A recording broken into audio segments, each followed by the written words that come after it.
The Rams and Falcons, a Week 17 matchup on prime time Monday Night Football. That's fun. And how are the Rams going to bounce back and win this game? Me and Mark, we'll talk about that next on this game preview episode here on the Rams Up Podcast Network.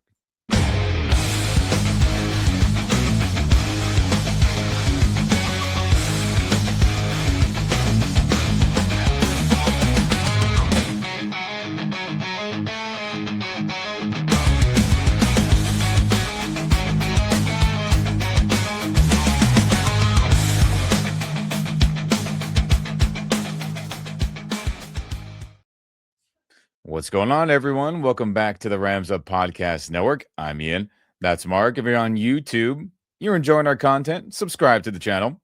Turn on that notification bell so you don't miss any other crazy video from this crazy 2025 Rams season. And if you enjoy this video and any other videos, like the video as well.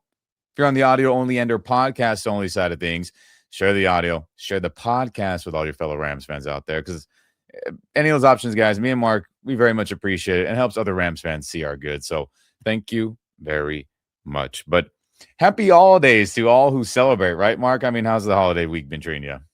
Oh, pretty good. You're gonna meet up with the family tomorrow, and it's just me and the wife here tonight, cooking up a nice steak and potatoes, and then just trying to stay indoors. Kind of stormy here, kind of a fun storm if you're not driving, I guess, but pretty crazy out there, I guess. Yeah, I'm in LA County, everyone. I'm not too far away from downtown. It is a little better at the moment, but for the last handful of hours in the morning going into this afternoon that me and Mark are getting together here, crazy. I'm getting tornado warnings on my phone. I'm like, what is happening outside? No tornadoes, not that anything that I saw.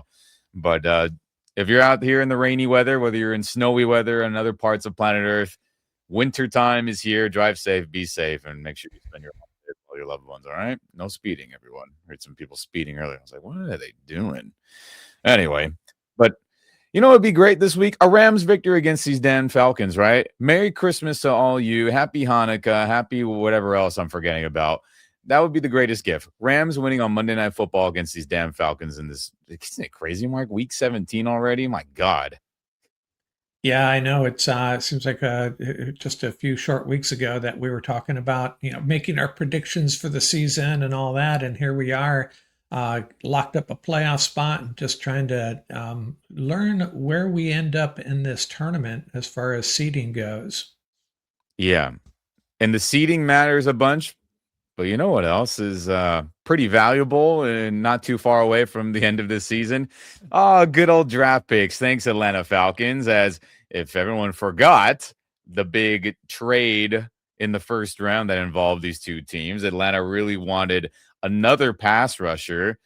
Rams said, we don't need any. You can take him. We'll take that draft pick. And the Rams scooted back. They chose Terrence Ferguson with that second round pick. Then they also got a 7th-round pick. Forgive me, I forgot what they did with that exactly.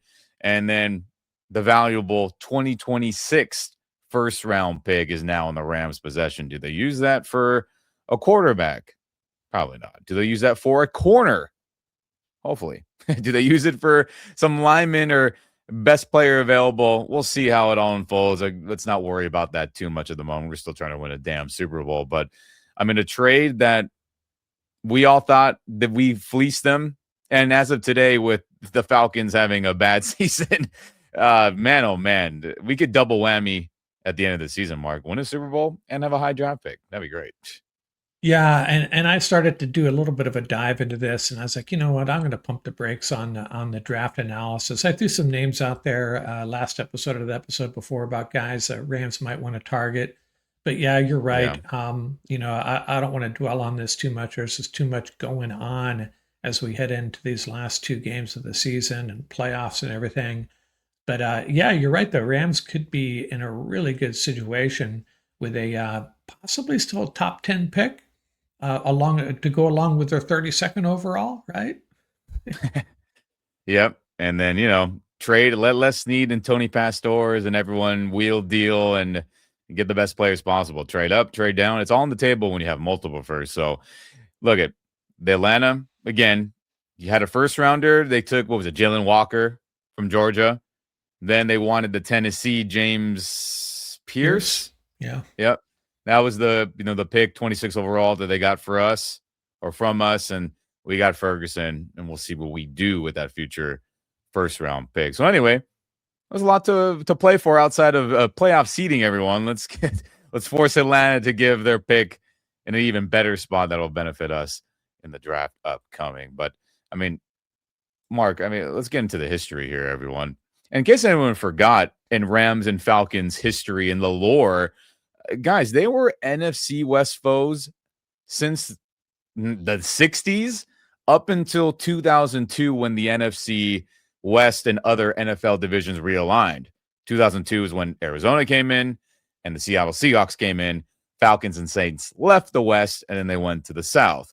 So, Rams and Falcons, they've played each other a lot because, again, they were division foes for a gazillion years. And in this history, Mark, the Rams have a great, regular season record over them, 49, 28, and 2. The Rams have the lead, but 0-2 in the playoffs. Ugh. I know we lost the one in McVay's first year against Matt Ryan's Falcons. Or, if it weren't for Michael Brockers getting hurt in that game, if it weren't for Farrell Cooper having the worst game of his life after being a Pro Bowl All-Pro returner, we probably would have won that game. But woulda, coulda, shoulda. And then, Mark, I can remember the other playoff game. Was that prime Mike Vick got us? Yeah, that was 2004. So the tail end of the greatest show on turf, Mark Bulger going up against, they had Michael Vick, TJ Duckett, Warwick Dunn, and they blew us out. They blew us out in the playoffs. How fun. So I guess the two games that matter the most, Rams haven't showed up. But in the regular season, again, one more time for you if you're not on YouTube, 49, 28, and 2. And that is the head-to-head record of the Rams, but 0-2 in the playoffs. No bueno. But how about the last 5 games versus the Falcons, everyone? So back in the St. Louis era, 2013, Rams lost to a prime Matt Ryan, another quarterback. That was a closer game. Then 2016, that was the first year in the LA 2.0 Rams season. They were here in the Coliseum. That was an obliteration. That was the team that went to the Super Bowl as well, the Atlanta Falcons. Matt Ryan won MVP. They were breaking a lot of records with Kyle Shanahan calling plays, and we should have known Kyle would have been a pain in our ass even before. And that worth mentioning, that game was wasn't that the Jeff Fisher's last game as a coach? I believe you're right. You're right. He got fired like 2 days later because that game was started out as a disaster. Something happened on the opening kickoff. I think we fumbled it. The Falcons recovered, and they just steamrolled us after that. You're right. Thanks for pointing that out. I was thinking that really reading that day. I was like, what happened that day? Oh, yeah, disaster. And hey, we got Sean McVay a little bit later, which was fun. But that playoff loss we talked about earlier, that was Sean McVay's first crack at them in 2017/18 playoff season. 26-13, they lost that one. Farrell Cooper had a horrible game. Brockers got hurt. Gurley didn't get the ball enough, in my opinion, and that sucked. 2019, the Ramsey trade happened, and that was Ramsey's first game as a Ram as we went out there to Falcons. Everyone remembers Aaron Donald's bench pressing Devontae Freeman in the air, right? When they were scuffling at each other. And that's when the Rams were like, oh, the Ramsey trade's really going to elevate this team. We were feeling good, but unfortunately, 9-7 didn't make the tournament, but they whooped their ass that day. And then in 2022, I was at this game. This is before the disaster of injuries compiled on this Super Bowl run it back season. Rams were absolutely killing the Falcons. And then slowly but surely, Marcus Mariota was scoring touchdowns and bringing them back. And I was like, what the hell is happening here? And luckily, Jalen Ramsey had a game-saving interception. My God, I was like, dude, they're going to score and tie this or win it. I was like, they're going to win this game, and we survived it. I think my son texted those exact words to me late in the game. What the hell is happening? Or what the hell are we doing? And we have a few of those where we got the game under control, and we've seen that this year, right? And then just things fall apart. Yeah. So thank God I was growing gray hair at SoFi Stadium watching that unfold with my own 2 eyes. But they won it, and that was the last time we faced them. And then from there on out, Rams just got injured to hell and back. And both teams didn't have a good season, of course, which was a shame. But I mean, guys, this is crazy to think about. As real quick, let me put this stat up for you. Just anyone curious what happened with that game before I move on officially. Rams 1-1, Falcons 0-2. Mariota was the quarterback. Stafford had a couple weird INTs. Cordell Patterson was their main runner. Drake London was there. Darrell Henderson, Cooper Kupp was killing it. Allen Robinson had a touchdown in that game as well, I believe, before he ended up being a whiff on the signing. So anyway, one more time on that Rams' last victory back in 2022. But Mark, I think it's kind of crazy. You and I were talking before we jumped online here with everyone. It's like, how are the Falcons this bad? Or their record is this bad, right? I mean, as we pull up the schedule, everyone. So they have the heartbreaker in week 1 against Tampa, or in Atlanta versus Tampa, excuse me. Then they beat Minnesota convincingly. You're like, okay. Then Carolina shuts them out. Wasn't that Michael Penix's worst day as a pro? I mean, he hasn't played that much, but he was awful. They were getting whipped. Then they play Washington, get a dub. They beat the Buffalo Bills in prime time, right? And we're thinking, all right, Atlanta's legit. Raheem Morris has got their act together. Raheem Morris, our former defensive coordinator for the Super Bowl champion Rams. And then after that, it's just been a disaster for them. They have a awful performance against the Niners on national TV. Remember, we're all watching that thinking, what is going on? Lost that game. Had a terrible loss against Miami. They got whooped. Patriots beat them by a point. They choked that. Colts, they lose in overtime. Carolina, they lose in overtime. They beat up on the Saints. They lose to the Jets of all teams. My God. Seattle just obliterates them not that long ago. And then now they've beaten Tampa and they've beaten Arizona. And here they are at 6-9. But I mean, Mark, what a weird team this is, man. What a weird team. And Raheem Morris, the former Rams coach, is leading them. This is not what they expected a couple of years ago when they took over there in the South. Yeah, and we Ram fans think we have a bad stress level wise and painful losses. I mean, the Falcons, I think for a couple of years now, it seems like missed kicks, balls hitting upright, just overtime losses, and so this very easily you could flip their record very easily with a couple breaks here and there. But yeah, don't let this record mislead you. This is a pretty good football team. Yeah, the record is super misleading. And hey, let's make sure that this draft pick continues to stay low, right? We have that in our hands. Keep them at 6 wins for at least one more week, right, everyone? But, I mean, let's get into it then. How about the Falcons roster and some of their best players? Many you will recognize, many you will not if you haven't been paying attention. And let's see what Raheem Morris's squad looks like overall. So we'll pull up the offense first, Mark, everyone tuning in. If you're on YouTube and you're watching along and enjoying it that way instead of the podcast, one more time for you. If you see a red dot next to a player's name, they've been a Pro Bowler before. If you see a green dot, they've been an All-Pro before. And if you see a blue dot, they've been a Ram before. Just wanted to give that little disclaimer before we get started. So, Kirk Cousins back quarterbacking this team after Penix had another serious injury in his football career, another knee injury, which is, I mean, God, this is very, his future's in a weird spot, and so is the Falcons. But Kirk Cousins is back. He's been a Pro Bowler, right? And he's done good things with Sean McVay when they were in Washington together. He was, leading a lot of quarterback stats in his days, was a good Vikings quarterback, tore the Achilles. Now he's back in charge there. Easton Stick is the backup. So, when something happens to Kirk, forget about it, basically. And then this son of a gun, Bijan Robinson, man. He is one of their best players. It's not even a debate. One of the best players in the NFL, in my opinion. I mean, Mark, everyone out there, here's some quick stats on him. Rushing-wise, he's got 250 carries, which is 6th most in the NFL. He's got 1,250 rushing yards, which is 5th in the NFL. He's got 6 rushing touchdowns, and he's averaging about 5 yards a carry, which is 10th in the NFL. But in this last week, everyone, he just broke 2,000 total yard or scrimmage yards is the proper term, rushing and or receiving combined.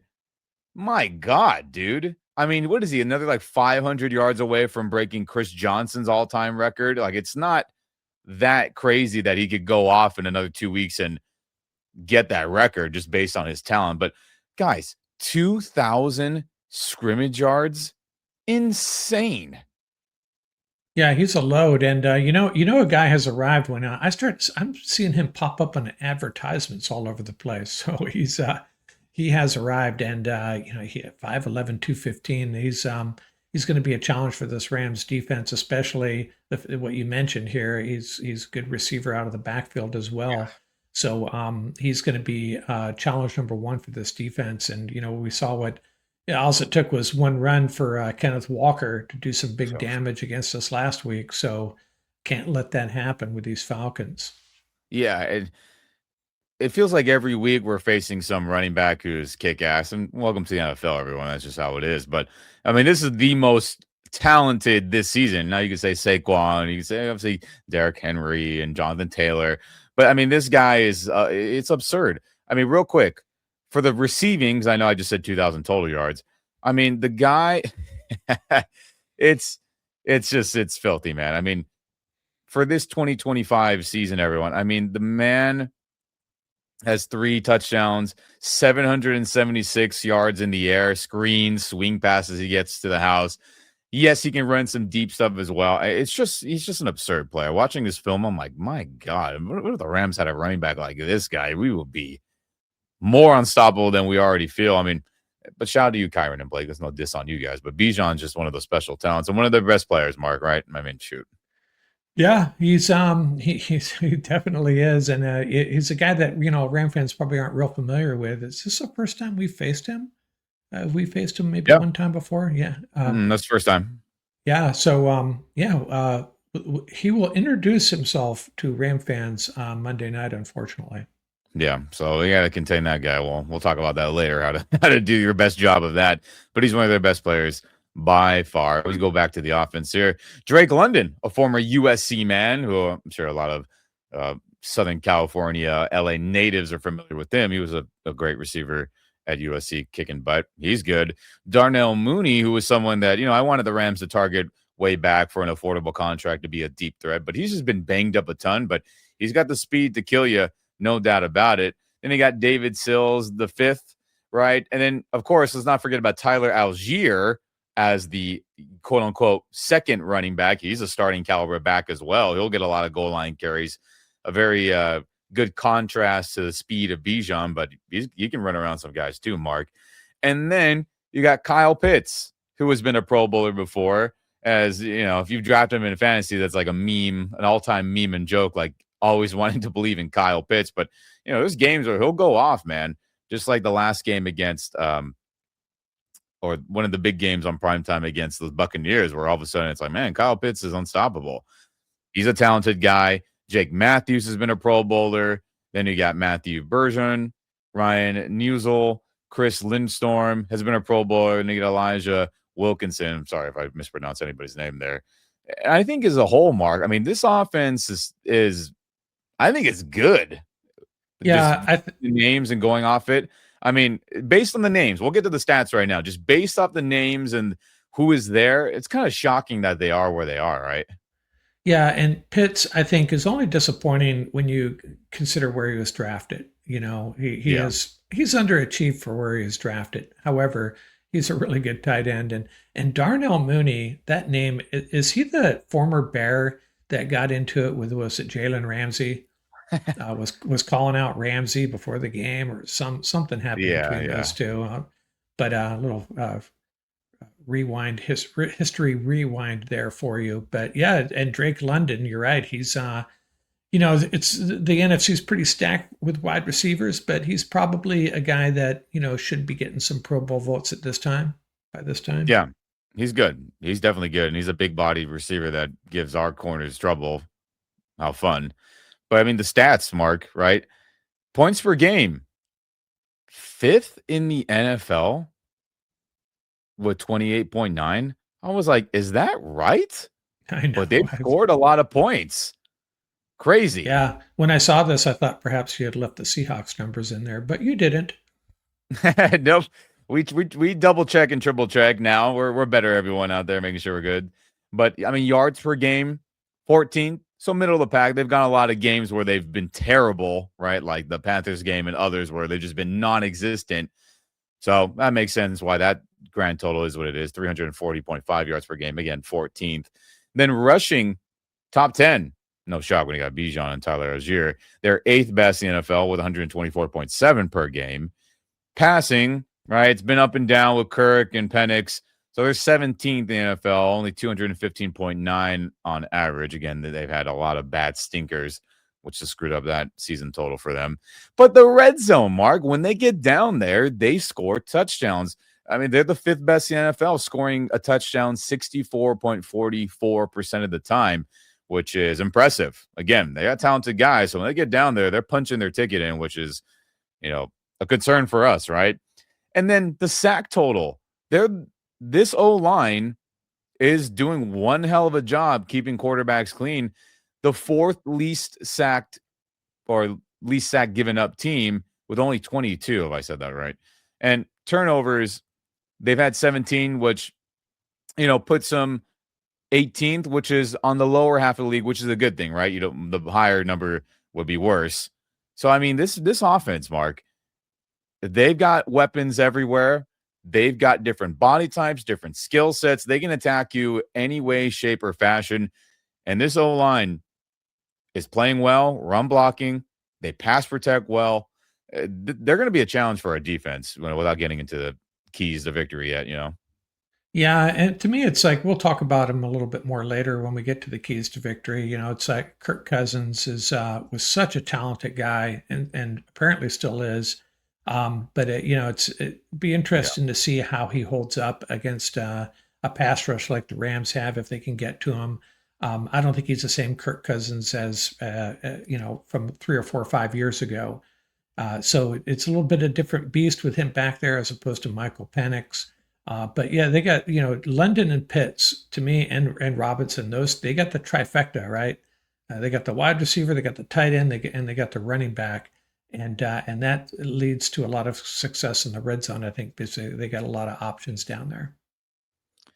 Yeah, they definitely got tons of options, which is crazy.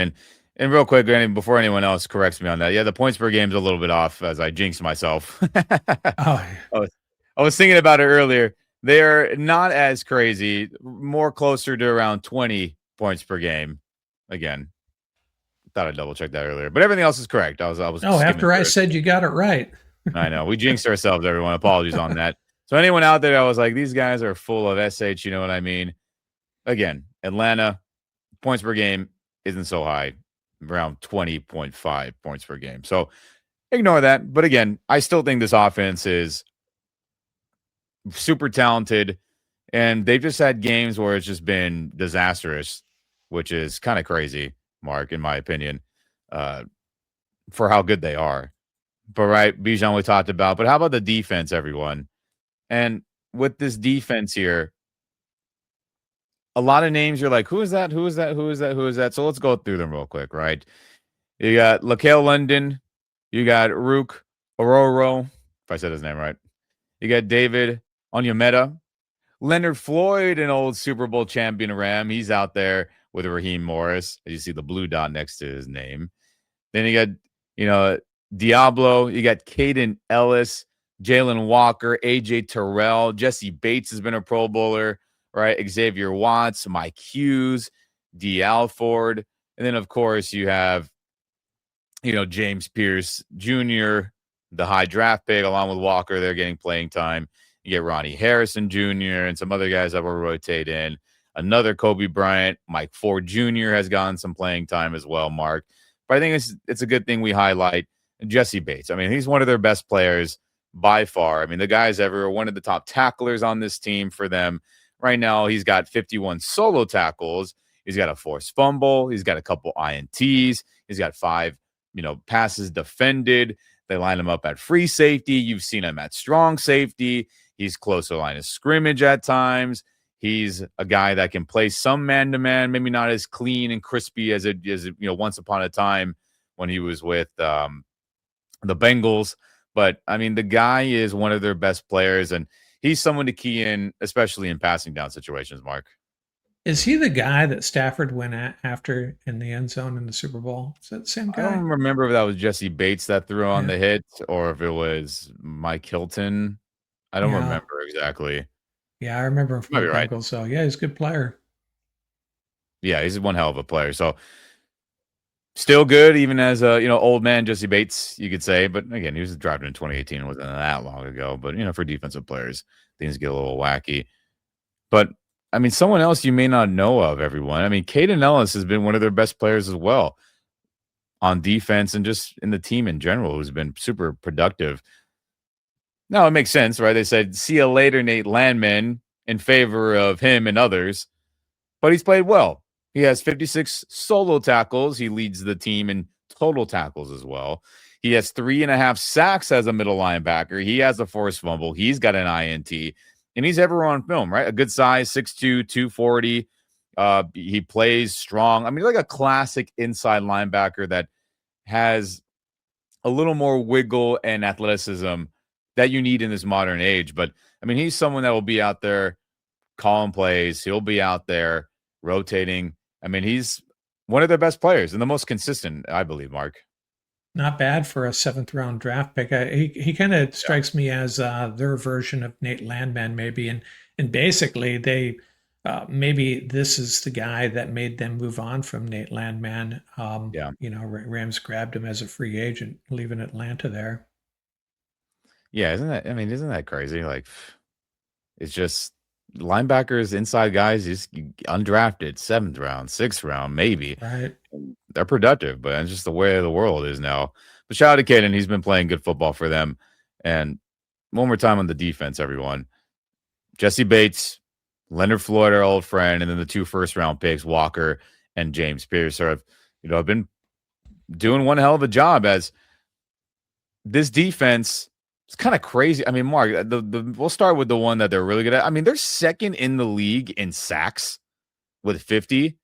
Incredible, honestly. Yeah, and that's the obviously was Raheem's objective in this draft to trade, grab that additional draft pick, Jalen Walker and James Pierce. Last year they were horrific at getting after the quarterback. I think they were last in the league in sacks, and he wanted to fix that, and he did. He fixed it very quickly. Yeah. They get after the quarterback really good, obviously now, and it's really amazing the flip from last year from one of the worst to one of the best.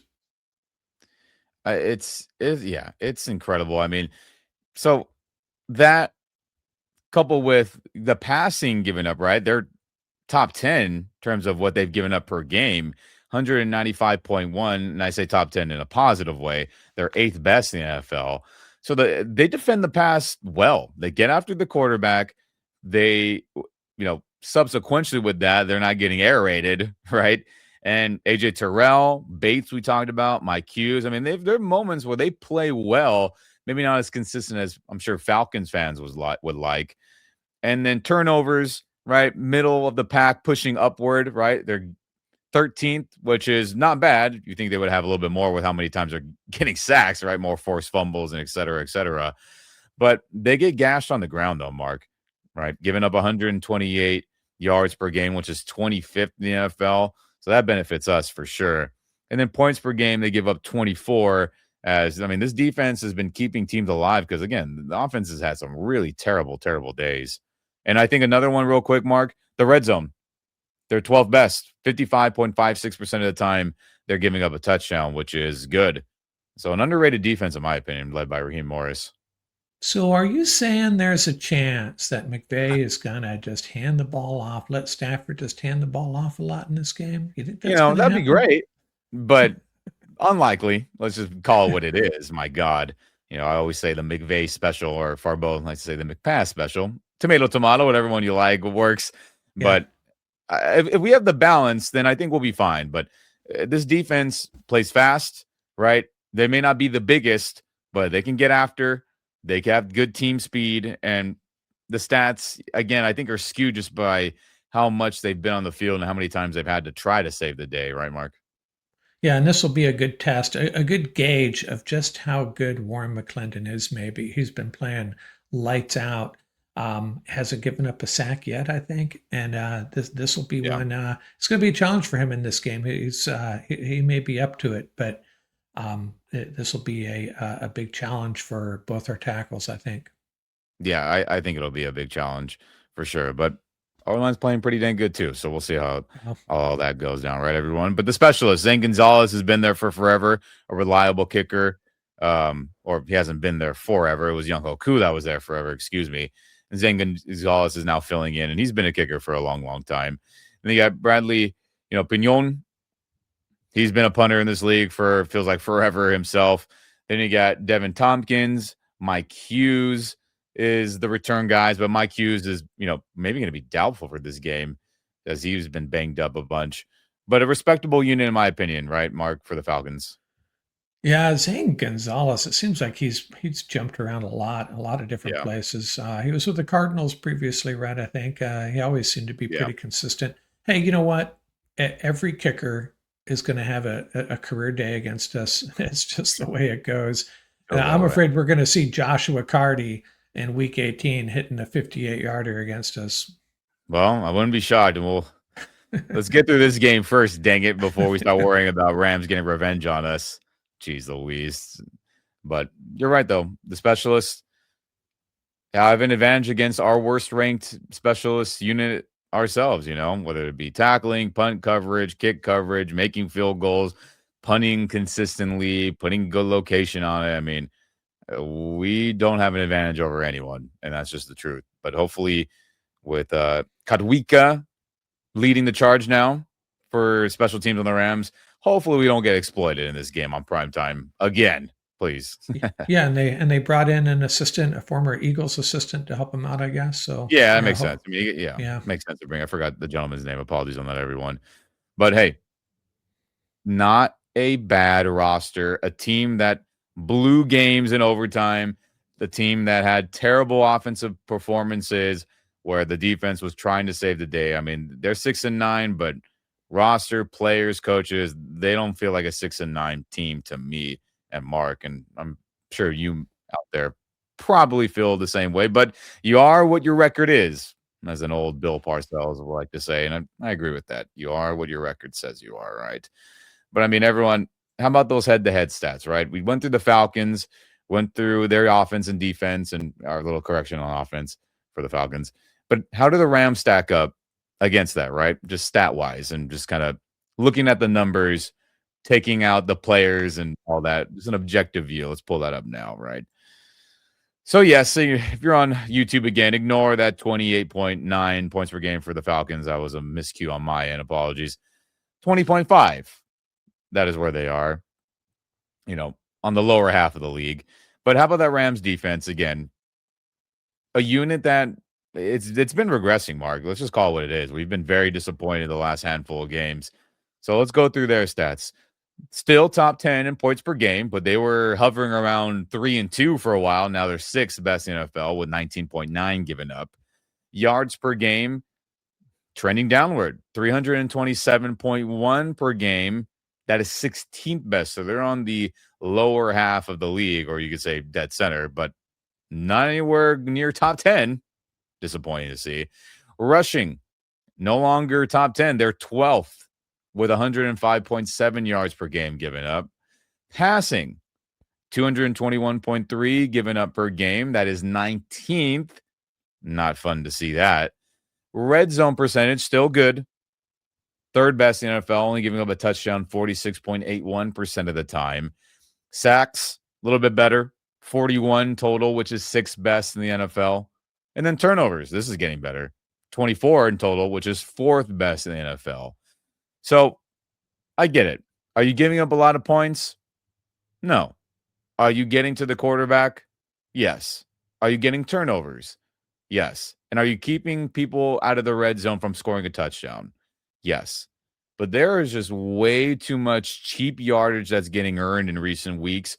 And against an Atlanta offense who we detailed has a lot of talented players, a big body wide receiver, 2 starting running backs. One of them's all pro this year.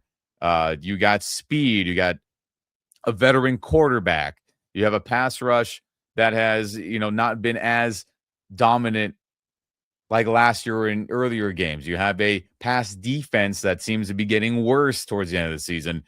This Rams defense versus Falcons offense, it could get tricky. Do I think it will? I don't. I think we'll snap back into playing better, but it could get a little wacky out there, everyone, right, Mark? Yeah, I think the biggest problem with this Rams defense is just giving up the explosives recently, right? Yeah. A lot of them over the last few weeks, and that's what they need to nip in the bud. And I'm starting to wonder if it's just missing a guy like Quentin Lake. He's such a Yeah. difference maker. And they seem to respond at times. Josh Wallace and Jalen McCullough. But over time, over several games, you start to really miss the guy, and maybe that's what's happening. And God, we need that guy back badly. Yeah. And look at it. Give credit to Josh Wallace. I thought he's been playing well, to be honest with Yeah, you. yeah, This is an outside corner problem. It's a Manuel Forbes issue. It's a Kobe Durant issue. It's a D. Will issue. It's a Akella Witherspoon's inactive issue, right? And that trickles down to everything else with the pass defense, of course. But if anyone's like, man, Quentin Lake, if he was out there playing the star nickels, big nickel, slot corner, whatever name you like, if he was out there, we wouldn't be getting gashed. It ain't on Josh Wallace, everyone. He's been doing one good job, in my opinion. So we'll see if his presence, to your point, though, will just rally everyone back together just to be better overall, better communication, better, I guess, positive mindset, right? Because your captain's back out there, you could say. So, I mean, shoot, yeah. the But numbers speak for themselves. yeah, but I do agree with you what you said before we started recording. Quentin, just be back for the playoffs. We don't no, don't rush back. Week 19 is when we need you. Not if he's healthy and ready to go against the Cardinals, fine. But there's no reason to rush him back. We need him for the playoffs. And I wanted to get your opinion on something. Some folks on the YouTube channel, at least a couple, have said one of the issues with our defense is our safeties are slow. Do you have an opinion on that? I mean, look at Cam Curl is not this Ed Reed. I'm going to be flying around everywhere, or Troy Polamalu, these super freak guys. And Cameron Kitchens is no slowpoke either, in my opinion. Yeah, right. So are they fast? Okay, no, but that's not Cam Curl's game. Never has been. He's a strong safety. Kitchens is more of the free range guys getting INTs, running across the field. I don't think Cameron Kitchens is slow, and I don't think Cameron Curl is slow either. But Yeah, could they be in better positions? Of course. Can they maybe have a better play call from Chris Shula at times where I felt like, I didn't like that cover 6 that you called there, bro.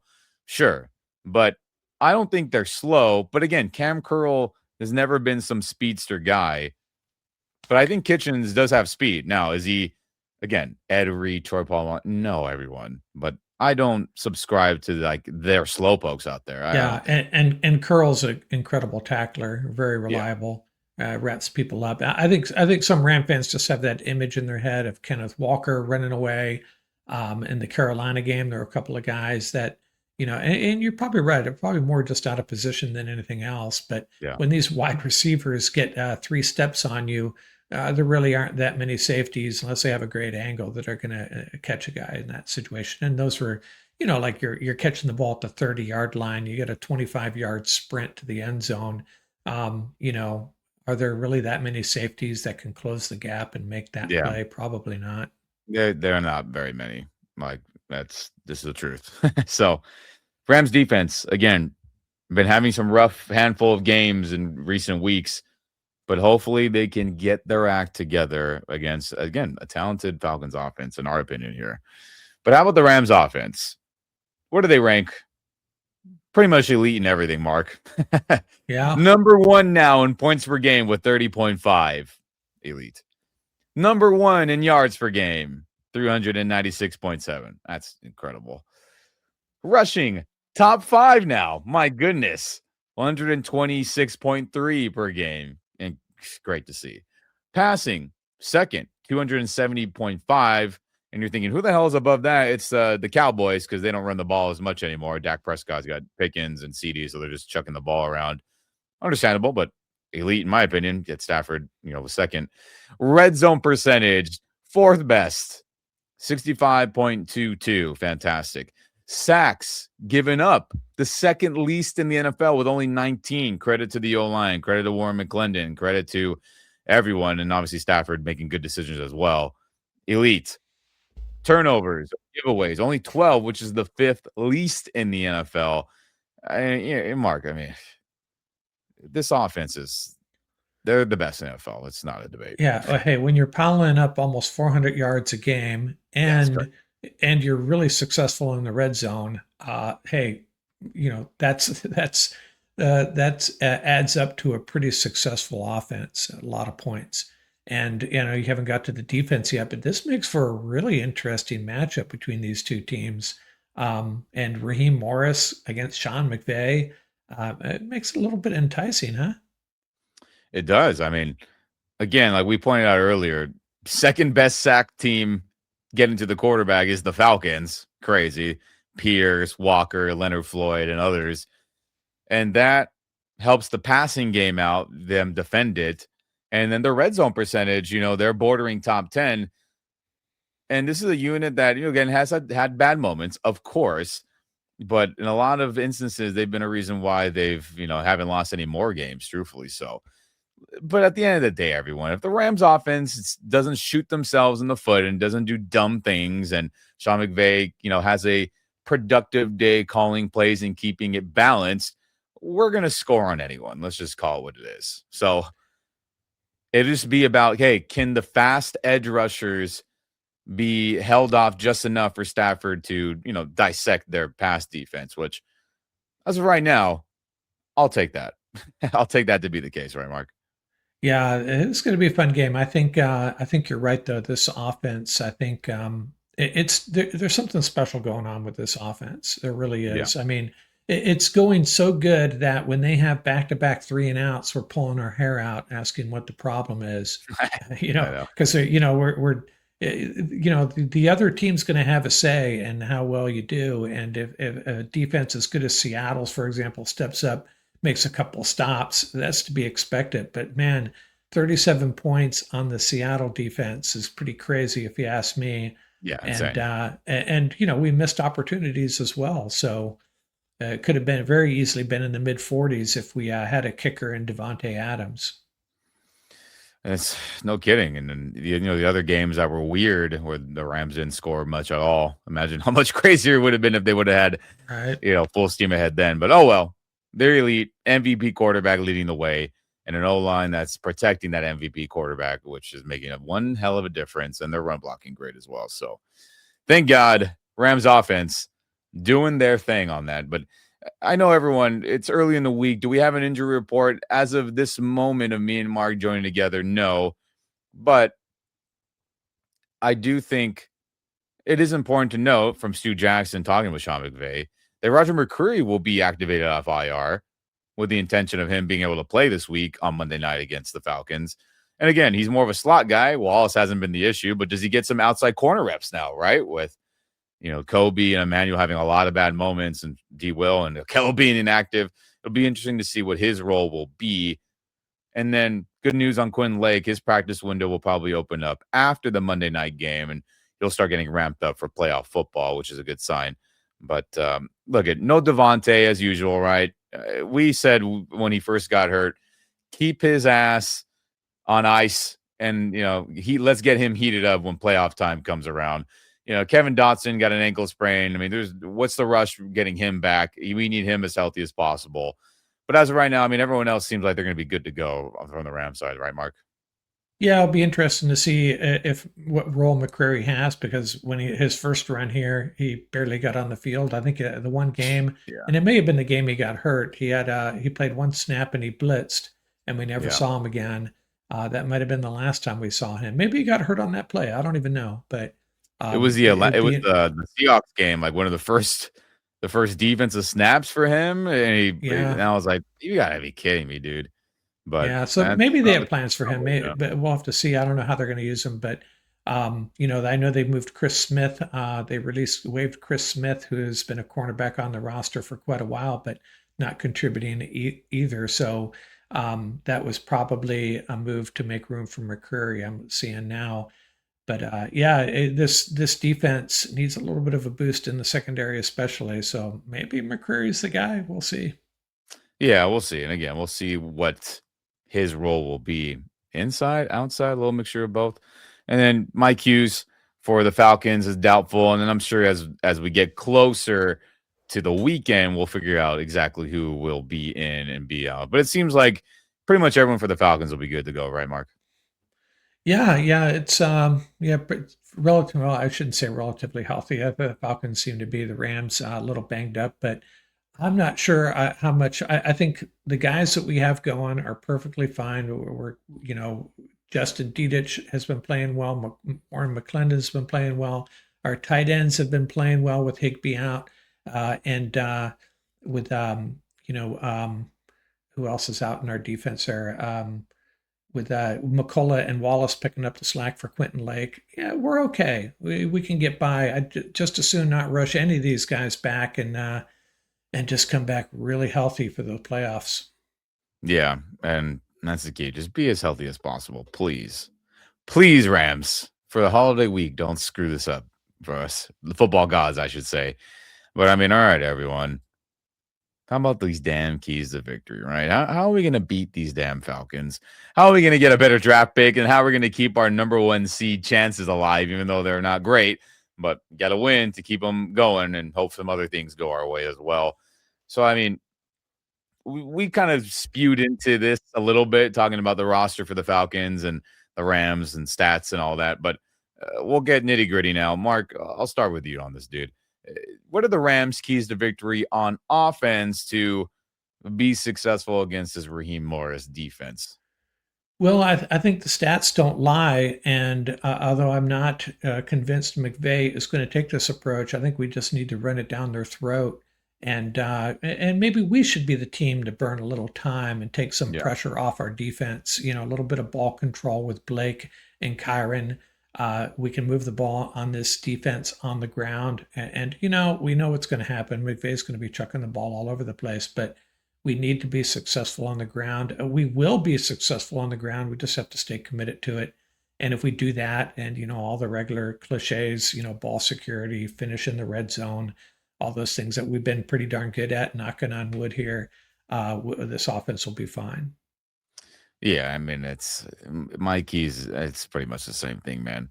This Falcons defense, they are fast. They get to the quarterback, especially the front, right? We mentioned all those guys a bunch already. But because of that, they leave themselves vulnerable to the run. They're not these big, hunking, huge Khalil Mack body guys on the outside. They're not these mega beefy interior D linemen like other teams. So they can get moved around in the run game. And the film doesn't lie. The stats don't lie on that. And whether it is Dedich or someone else filling in at guard for Kevin, I hope it's Justin Dedich. He did an admirable job looking back at the film with the Seahawks. Get all these guys downhill on them, right? The more pass rush situations they get, that leans into their favor. Why are we going to let their strength be, exemplified and shown on national television when it doesn't need to be that way? And I think if Sean McVay can have the balance, run and still throw it, of course, but I would like to see them run the ball down their throat. And yes, Caden Ellis, yes, Jesse and all of them are good tacklers and et cetera, but there's no good reason why the Rams shouldn't be able to run the ball at will against them. And I think if they do that, they'll be in for another good day, no matter how everything else goes. Right, Mark? Yeah, that's how I'm feeling too. And obviously, Puka's going to have his 13 catches for 180 yards, Mhm. but we got to run the ball on these guys, and I think we will. Yeah. And then, of course, Get in the red zone. Keep doing what you're doing, Rams. Don't let them stop you, even though, yes, they are bordering a top 10 and all that. But run the damn ball. I think it's that simple for this matchup. But, Mark, spinning it back to you, what do the Rams got to do on defense to stop this underrated Falcons offense, at least player by player, right? They got a good group. Yeah, I mean, they're going to rely on Bijan in this game. He's going to be their go-to guy. I have a lot of respect for Drake London and Kyle Pitts, but they're going to try to run the ball on us. They're going to try to get the ball. They're going to get Bijan as many touches as possible, and they're going to take the same approach. This could be actually a lower scoring game than people think, because I think both teams may be burning a lot of clock on the ground here. And but it's about Bijan. Drake London and Kyle Pitts are going to make their plays. I mean, tight ends have been doing damage against us pretty consistently, but I'm still much more worried about Robinson and him just having a big day against us. We can't let it happen. Yeah, he's the core of all this. Let's just be honest. A man who has 2,000 scrimmage yards. My God. The Rams have to be significantly better in controlling their gaps in the run fits or run defense, whatever name you like. Now, the Rams do like to have gap and a half rules, meaning, real quick, everyone out there, is the A gap, the B gap, the C gap, all between all the guards and the centers and the tackles, et cetera, et cetera. And most stereotypical defenses, you're just responsible for this one gap. Hey, Kobe Turner, or hey, Puna Ford, your job is this A gap. But he's so dominant, they say, can you control both of them, both A gaps? Can you go a gap and a half?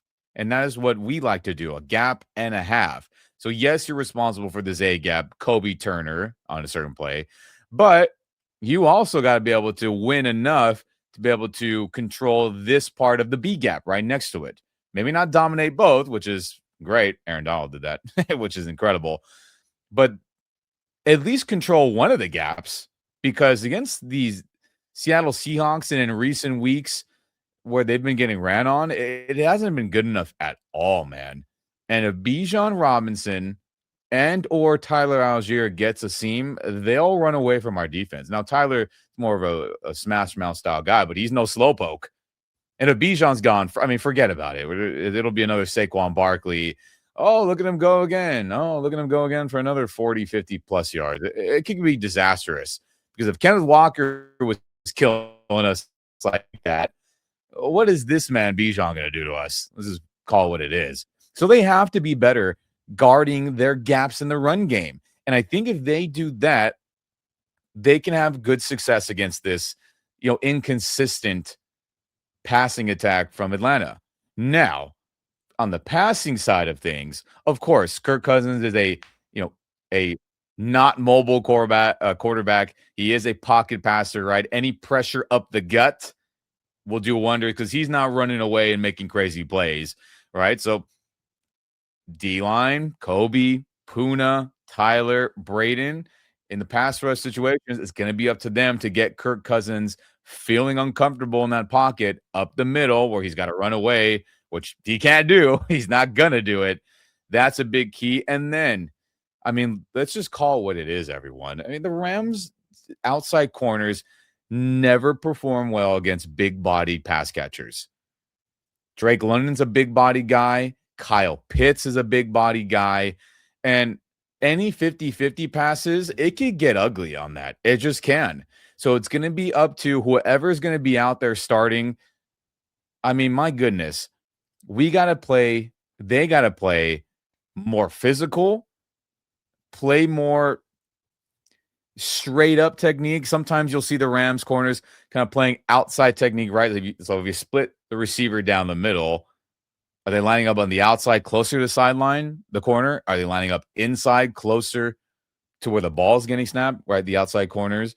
And they're going to have to pick and choose when they do that, because these big body guys, a fade ball, they're good at it. A tough inside slant, they're good at it.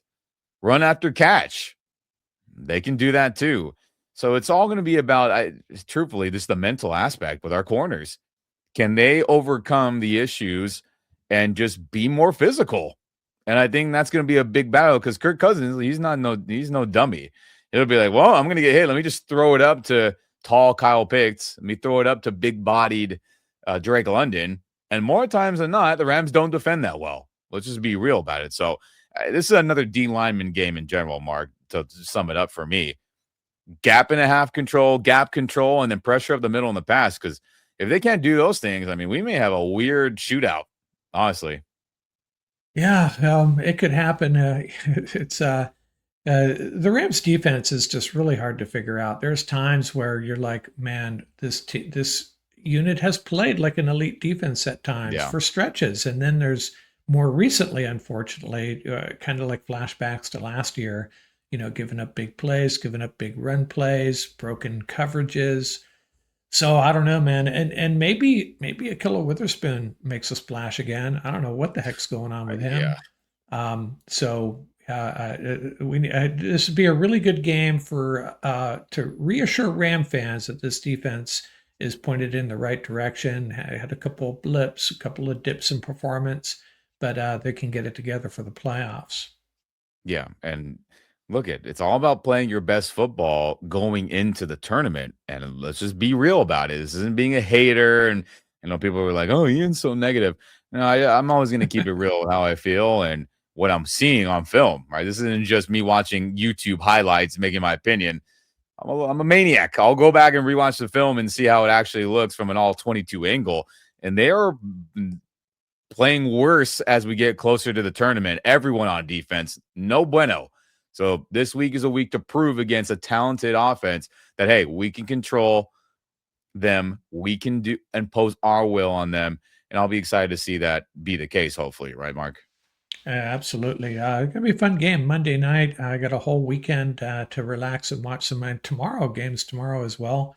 And Mm-hmm. then Monday night, it's going to be a long wait, but I have a good feeling about this game.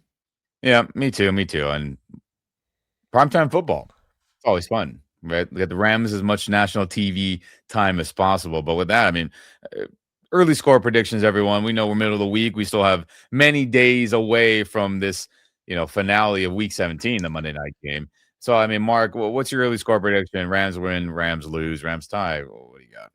I'm probably, as I'm thinking through this, my score is 27-17 Rams, and I think it's going to be a big task to hold the Falcons to 17 points. But I have this gut feeling that Kirk Cousins is going to make a couple of mistakes, and the Rams are going to take advantage, whether it be in the red zone, maybe a pick six, some splash. This defense is the secondary is going to make some splash plays to remind us of and they occasionally do. Cam Kinchins, Jalen McCullough, Josh Wallace, they've all done it on a Kobe Durant. We know they have it in them.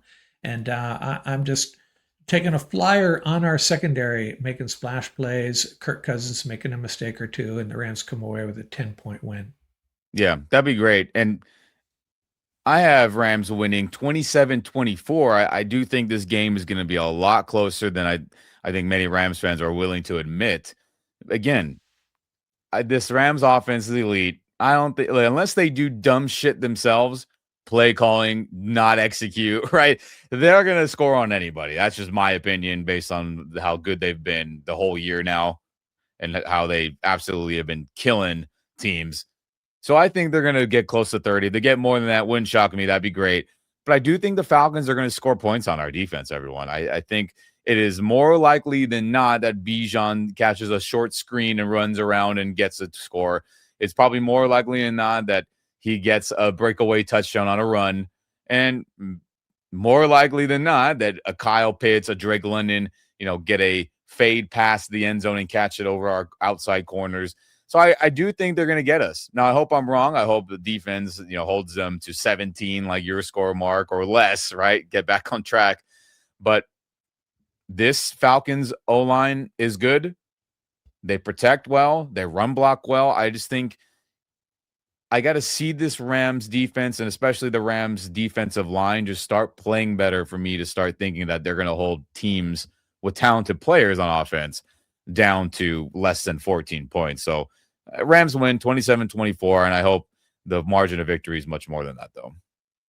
Yeah, that's fair enough. My 17, I'm I'm second guessing myself as we sit here, but again, I have no data or logic to back it up. I just have a feeling this secondary's got something to prove, and they're proving they're going to make a play or two. Yeah, I hope so. And then, hey, I mean, there's still a lot to play for everyone in this. It's the Rams, even though the percentages are low, they can still win the NFC West. They could still get the number one seed. Obviously, we'll know a lot of those scenarios going into the Monday night game as go Panthers beat the Seahawks, go Bears beat the Niners, right? And we'll see how those games go down on Sunday.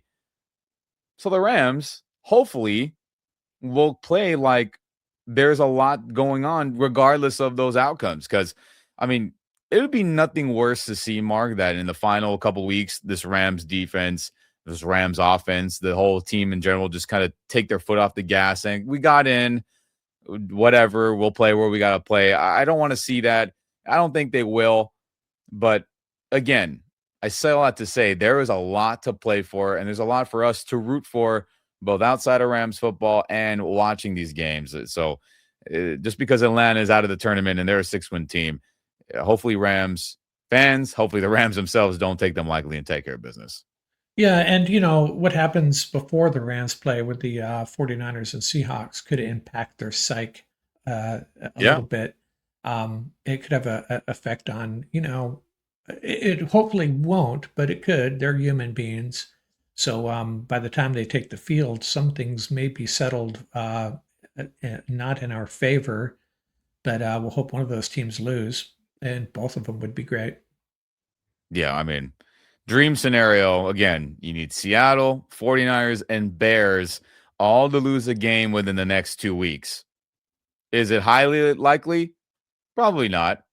Is it unlikely? Not so much. So we'll see what happens on Sunday. And again, go Panthers, go Bears for this scenario, right? And help us out. At least win the West, host one playoff game at home. That'd be nice. But Yeah, Rams got to take care of business anyway on Monday night. yeah, before we wrap up here, I wanted to give a shout out the Rams Pro Bowl selections: Byron Young, Jared Verse, Puka Nakua, and Matthew Stafford. I was recording last night, and I was talking about a bunch of trivial stuff. And sometime I think right before, as I was recording, they made those Pro Bowl announcements. Or I just missed it. So shout out to those four guys. Both of our young edge rushers, pretty cool.